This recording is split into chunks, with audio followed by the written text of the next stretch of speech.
নামাজ নামাজ পড়ার পরও গুনাহ থেকে বাঁচতে পারে। কেন বাঁচতে পারে না সেটাও বললাম।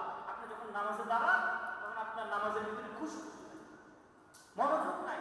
নামাজে দাঁড়ায় ব্যবসার হিসাব কিনা, নামাজে দাঁড়ায় দুনিয়া আলতু ফালতু বিষয় নামাজে দাঁড়ায় আপনি চিন্তা করেন, তাহলে তো নামাজ আপনার আল্লাহ দরবারে কবুল হয়।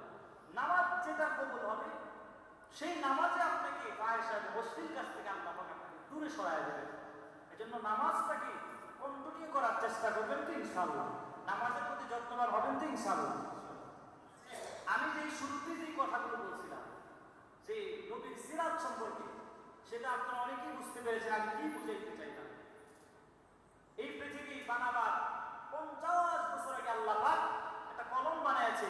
সেই কলম মানুষের রিজিক, মানুষের ভাগ্য লিখেছে। এক পর্যায়ে কলমের কালি শেষ হয়ে গেল। এমনকি মুফাসসিরিনে কেরামরা বলেছেন এক পর্যায়ে গিয়া কলমের কালি শেষ, আসমান এবং জমিনের ভাগ্যটাও আল্লাহ পাক লিখেছে। জন্য কথা যেটা শুনবেন, আজকে এখানে আসবেন, মনের ভিতরে একটা চিন্তা রাখবেন আমি একটা কথার উপর আমল করব। আজকে একটা কথা এখান থেকে নিয়ে যাব, সেটা নিয়ে আমি আমল করার চেষ্টা করব।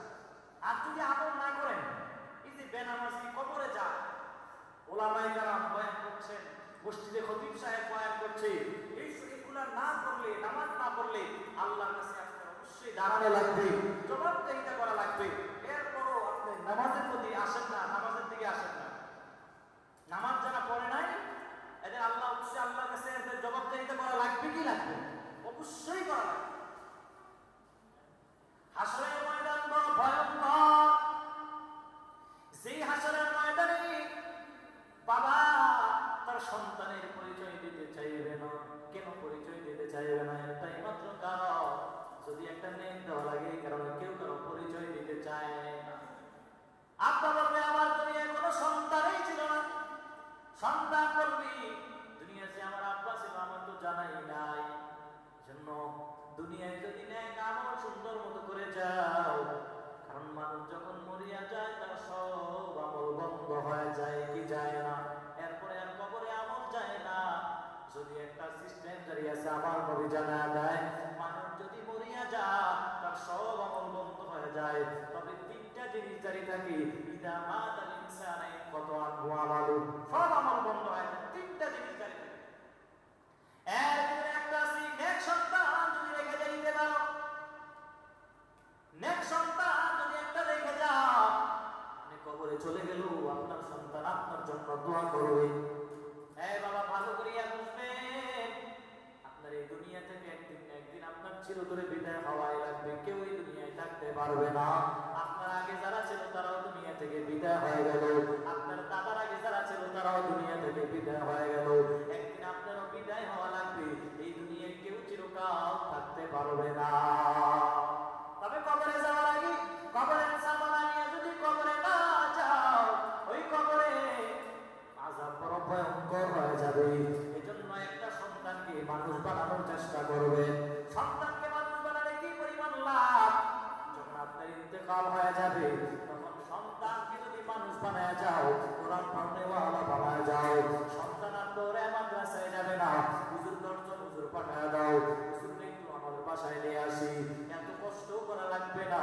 অটোমেটিক সন্তান আপনার জন্য দোয়া করবে, ঠিক কিনা? এজন্য কথাগুলো বুঝছেন তো? কথা নাকি শুরুতে এবং শেষে যতগুলো কথা বলেছি বুঝতে পেরেছেন তো ইনশাআল্লাহ? যেহেতু এটা রবিউল আউয়াল মাস চলছে, আগামী 27 আগস্ট আমাদের বরুড়া আহলে সুন্নাত ওয়াল জামাত কর্তৃক সিরাতুন নবী সাল্লাল্লাহু আলাইহি ওয়াসাল্লামের মাহফিল হবে। সেখানে অনেক বড় বড় উলামায়ে কেরাম আসবেন। হযরত মাওলানা মুহাম্মদ সাহেব দামাত বারকাতুহুম থাকবেন, হযরত মাওলানা বশিরুল্লাহ সাহেব থাকবেন, হযরত মাওলানা সাফাত হোসেন রাজি সাহেব থাকবেন, হযরত মাওলানা হাফিজুর রহমান সিদ্দিকী সাহেব থাকবেন, হযরত মাওলানা রেজাউল করিম আবরার সাহেব থাকবেন। অবশ্যই সেখানে যাবেন ইনশাআল্লাহ। সেখানে নবীর সিরাত সম্পর্কে আলোচনা করা হবে। এই মিলাদুন নবীর মাসে প্রত্যেকটা মানুষের এক একটা বই পড়া উচিত, নবীর সিরাত সম্পর্কে জানা উচিত। নবীর জিন্দেগি আপনি সিরাত পড়ে পড়ে বয়ান করে কোনো তো শেষ করা যাবে না। যেহেতু মিলাদুন নবীর মাস এসেছে, অন্ততপক্ষে নবীর বাংলা পড়তে পারেন, নবীর একটা কিতাব, একটা সিরাতের কিতাব পড়েও একটু পড়বেন, দেখবেন, নিজের জিন্দেগির সাথে মিলাবেন। আল্লাহ আমাদেরকে তৌফিক দান করুক, সবাই পড়ি আমিন। আর আগামী 27 তারিখে মাহফিলে যাবেন ইনশাআল্লাহ। আসসালামু আলাইকুম